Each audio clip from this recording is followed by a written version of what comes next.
Il sera en concert le 14 juin au pôle culturel de Drusenheim pour présenter son album, mais pas uniquement. Lionel Grob est avec nous.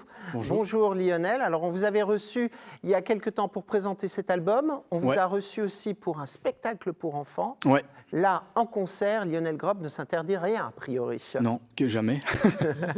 Pourquoi? Non, ben non. Alors on a dit pas uniquement l'album, il y a aussi il y aura des invités sur scène, mais aussi un hymne pour les Bleus, Bleu avec un E, c'est ça? Ouais, c'est ça. Alors j'invite, en fait j'ai travaillé à Drusenheim depuis quelques mois. Je suis allé écrire des chansons avec les jeunes de Drusenheim, avec une classe de collégiens, une classe de primaire, de CM2.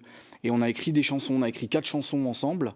Voilà, je fais souvent ça, des ateliers d'écriture. Et une de ces chansons est une chanson dédiée au bleu avec un E, mais c'est une chanson qui parle aussi derrière c'est un hymne féministe en fait, surtout. On va découvrir tout de suite un extrait de cet hymne féministe. Eugénie Le Chômeur, Amandine Henry, Wendy Renard, Sarah Boisguy.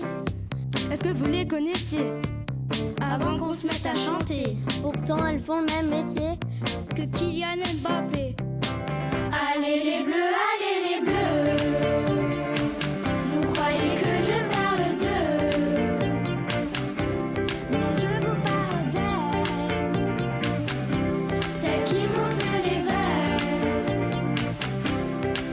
Avec leurs ailes, Avec leurs ailes, avec leurs ailes, avec leurs ailes. au même poste les filles Gagnent moins que les garçons.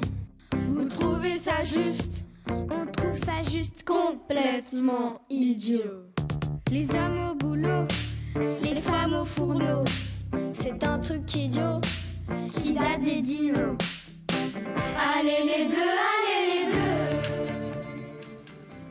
Alors dans le monde du foot, généralement, on a des grosses voitures qui polluent bien. Je sais que dans votre album, c'est quelque chose que vous dénonciez. J'étais étonné de voir la thématique du football tout d'un coup.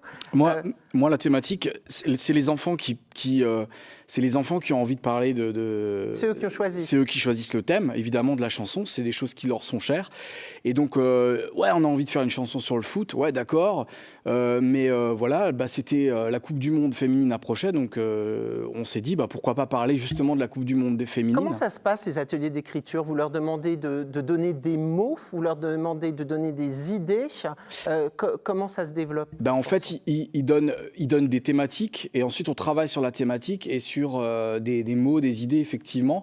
Et on écrit ensemble et on compose la musique ensemble. Donc après, on apprend à faire une chanson basiquement avec les rimes, les phrases qui riment. Et c'est à la fin qu'on se rend compte que c'est un hymne féministe ou c'est dès le départ qu'on choisit ça? Non, ça c'est vraiment un thème parce qu'on voulait en parler. Moi, je leur ai dit, voilà, citez-moi 5 footballeurs, 10 footballeurs français.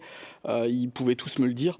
J'ai dit, citez-moi une footballeuse française. Et ils savaient pas. Et il y en avait un qui les connaissait tous. Et on a décidé de parler de ça. Et on a décidé de parler du foot, mais au-delà du foot, des différences entre les hommes et les femmes, des inégalités. Notamment là sur la phrase qu'on voit au même poste les filles. Évidemment, on ne parle pas que du foot, bien évidemment. On parle de la société en général où les traitements de salaire ne sont pas les mêmes en fonction si on est une femme ou si on est un homme au même poste. Alors là, on parle du clip Allez les Bleus, mais il y aura beaucoup d'autres choses. Ça ne se résume pas à ça, non, cette soirée. Il y a 4 chansons. Alors, qu'est-ce qu'on va voir sur scène? Il y a d'autres chansons qu'ont écrit les jeunes, des chansons assez poignantes, assez fortes, qui parlent des thématiques environnementales, justement, des thématiques très fortes sur par exemple, les circuits courts. On parlait de basket tout à l'heure. Les gamins, ils ont écrit une chanson sur une paire de baskets qui fait des milliers de kilomètres en porte-container et du nombre de pétrole qu'il a fallu pour faire venir une paire de baskets qui a été fabriquée, je pense, à 4,50 € et qui prend une cote à 500 €. Donc c'est assez intéressant, ce monde-là, ce monde dingue. Et nous, on parle aussi d'une petite bretzel aussi qui vient du marchand d'à côté et qui coûte rien et qui n'a pas un bilan carbone de ouf. Et donc voilà. Manger des bretzels, arrêter de marcher en basket. Vous ne pouvez pas dire ça devant ouais, Samuel. Il va faire une crise cardiaque, heureusement, Elisabeth. On peut en marcher en basket éthique ou alors en basket récupérer, j'en sais rien. Combien de musiciens sur scène? Durée du concert? 4 musiciens. Ambiance avec pop, rock? ambiance chanson française rock avec mes acolytes et toutes mes chansons à découvrir. Et puis 40 gamins donc, qui vont se succéder. Voilà. En tous les cas, un beau moment de partage en musique. Il faut venir. Et ça se passe au pôle culturel de Drusenheim et c'est le 14 juin.